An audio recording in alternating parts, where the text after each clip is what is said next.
NTA से ही paper leak हो गया, ऐसी कुछ खबरें चल रही है। सीबीआई को करने दो। मैं उसको क्या? सीबीआई हमारा बहुत विश्वसनीय एजेंसी, उसमें वो लगा है, निश्चित रूप में उसको तह तक जाएगा। पर कुछ छात्रों ने सुसाइड जैसे कदम उठाए, उनको कुछ मदद किया, क्या आप राय दें? देखिए, मैं इसके लिए मेरे पास कोई शब्द नहीं है।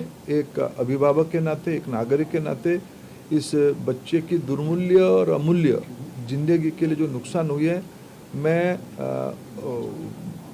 मेरे पास कोई शब्द ही नहीं। हम सबकी दायित्व बनती है, मेरे भी दायित्व बनती है, ये विषय कैसे पुनरावृत्ति न हो इसकी चिंता करनी चाहिए। सर ऐसा नहीं लगता है 21 जून को जो नई एग्जामिनेशन डेट अनाउंस की गई, उस दिन योगा डे भी है।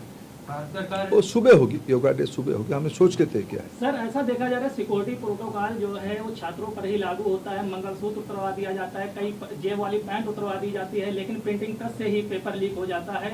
तो ये जो सिक्योरिटी प्रोटोकॉल है वो सिस्टम पे लागू होना चाहिए छात्रों से ज्यादा, क्योंकि हर बार परीक्षा केंद्र पे विवाद आता है कि मंगलसूत्र उतरवा दिया गया है, अंगूठी उतरवा दी गई है, लेकिन पेपर प्रिंटिंग प्रेस से लीक हो रहा है। देखिए, हमने इस दो अलग अलग विषय है। छात्र कैसे सहज बिना तनाव की परीक्षा दे, मैंने कहा कि इसकी कंटिन्यूस इम्प्रूवमेंट की विषय है। जो छात्रों की सिक्योरिटी के दृष्टि से जो मिनिमम करना चाहिए वो करना पड़ेगा शायद, लेकिन वो हरास ना हो उसकी चिंता करना पड़ेगा। बाकी रहा इसकी जो कमांड चेन को तोड़ने वाले को कोई बर्दाश्त नहीं किया जाएगा, उसकी दायित्व हमने लिया है, उसको स्वीकार किया है। सीबीआई काम पे लगी, थोड़ा उसको पूरा करने दीजिए। Sir there are information, in fact we have inputs coming in. लोगों ने एक महीने पहले तक लोगों एनटीए को ईमेल्स लिखे हैं and we have proofs. There are multiple people. अगर नॉर्मल लोगों को ये पता चल चुका है कि पेपर लीक हो सकता है and they have written these emails to NTA, तो एनटीए के लिए हाउ डिफिकल्ट वाज इट? नहीं, एनटीए के पास जब ही खबर है एनटीए ने कार्रवाई किया। सर एक महीने पहले भी लोगों ने अभी देखो, इसका मैं कोई तथ्य के ऊपर आज काम बात करना पड़ेगा। जब तक मैं तो अस्वीकार नहीं कर रहा हूँ। 7 को एनटीए को खबर आया, हम 7 रात को हम तीनों के बीच में बातचीत हुई, हमने काम किया है। तथ्य के साथ बात करेंगे।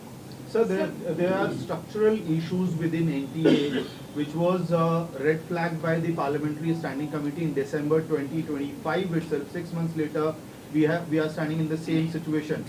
NTA के 14 में से 5 पेपर्स में irregularities या गड़बड़ियों की बात पार्लियामेंट कमेटी ने खुद कहा था। देखिए, मैं पार्लियामेंट्री कमेटी के मत पे नहीं जाऊंगा, मैं राधाकृष्णन कमेटी के मत पे जाऊंगा, आपकी मत पे जाऊंगा, फैक्ट पे जाऊंगा। असम्पशन पे नहीं बात करेंगे, पॉलिटिकल टोन पे कम से कम आज तो मैं करूंगा। सारे का उत्तर मैं पार्लियामेंट भी दूंगा भी। सब एक्शन टेकन रिपोर्ट भी हमने दिया है। हमने और पार्लियामेंट स्टैंडिंग कमेटी की विशेष करके जब प्रतिपक्ष के व्यक्ति बैठ जाते हैं कैसे लिखते हैं, फिर आप मेरे से आप भी ज्यादा जानते हो। मैं आज कोई पॉलिटिकल उत्तर, आज वो माहौल नहीं है, मैं उसको नहीं देना चाहूँगा। सर बड़ी संख्या में जो छात्र हैं उनका ये डिमांड है कि एनटीए को बदला जाए, एनटीए की जगह किसी और एजेंसी को जो है वो लाया जाए, क्योंकि बार बार एनटीए जो है वो मिसकंडक्ट कर देती है। देखो, कोई ना कोई एजेंसी, मैंने कल दिल्ली यूनिवर्सिटी की वाइस चांसलर साहब की एक इंटरव्यू देख रहा था, कोई ना कोई एजेंसी तो करेगा ना। देश में अनेक जगह पे स्टेटों में भी ब्रीच हो रहा है, कोई एजेंसी वहां भी काम कर रहा है। पिछले दिनों में भारत सरकार ने एक पब्लिक एग्जामिनेशन की कंडक्ट एक्ट लाया।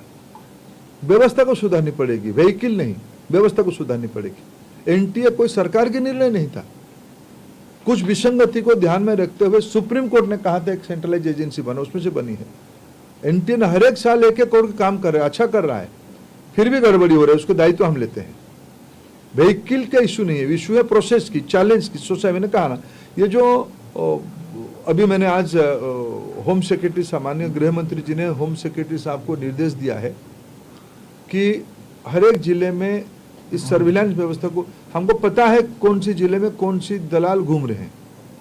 ये सामाजिक व्याधि है, लाखों करोड़ रुपया खर्चा करके व्यवस्था को तोड़ने की।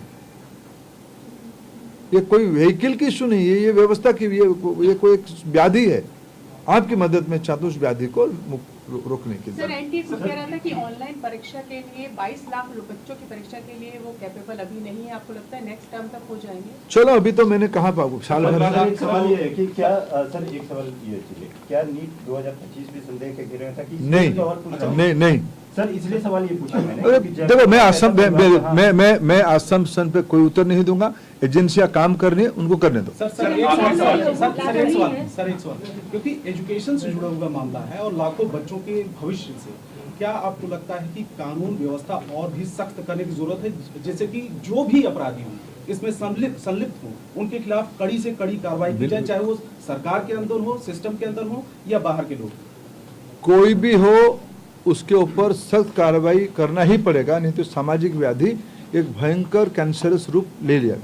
सर अब कंप्यूटर बेस्ड हो गई है तो क्या हुआ नहीं, ऐसा था हुआ नहीं। मतलब अगले साल से होगी तो क्या यही देख सकते हैं कि शायद ऑफलाइन में कुछ ना कुछ दिक्कतें आ रही थी ग्राउंड पे या किस तरीके से? क्योंकि देखिए सारे विषय को मैंने आज के परिप्रेक्ष्य में आपकी मदद मांगा, आप उसमें मदद करिए। धन्यवाद।